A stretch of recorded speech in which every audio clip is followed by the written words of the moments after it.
So, it finally happened. Erik ten Hag has been sacked by Manchester United after a string of poor performances. If you're a United fan, this moment probably feels like déjà vu.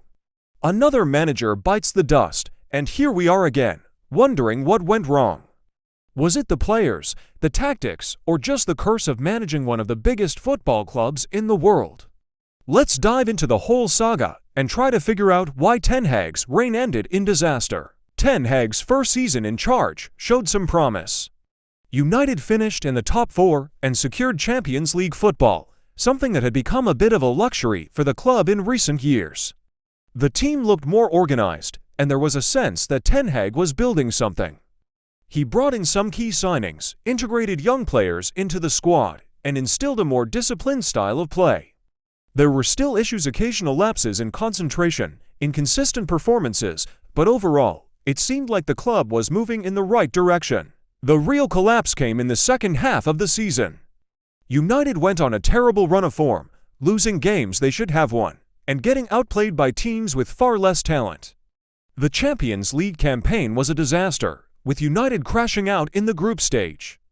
Domestically, the team was slipping down the table, and it became clear that a top-4 finish was unlikely. The fans, who had been patient up to this point, began to turn on Ten Hag. The football was dull, the results were poor, and there was no sign of improvement.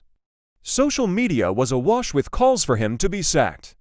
The pressure was mounting, and it seemed like a matter of when, not if, the axe would fall. The final straw came after a humiliating defeat to one of United's biggest rivals. It wasn't just the result that hurt, but the manner of the defeat. United looked clueless, out of ideas, and completely devoid of confidence. The players seemed to have given up on the manager, and the fans had lost all hope. The board, who had backed Ten Hag up to this point, finally decided that enough was enough. The announcement of Ten Hag's sacking was met with a mixture of relief and sadness. Relief because it was clear that things weren't working, and a change was needed. Sadness because, for all his faults, Ten Hag was a good man and a good manager.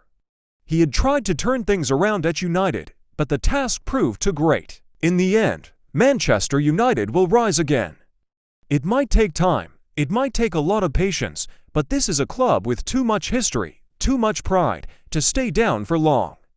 And when they do rise, the pain of the past decade will make the success taste even sweeter. Thanks for tuning in, and don't forget to follow and subscribe for more exciting content. Cheers!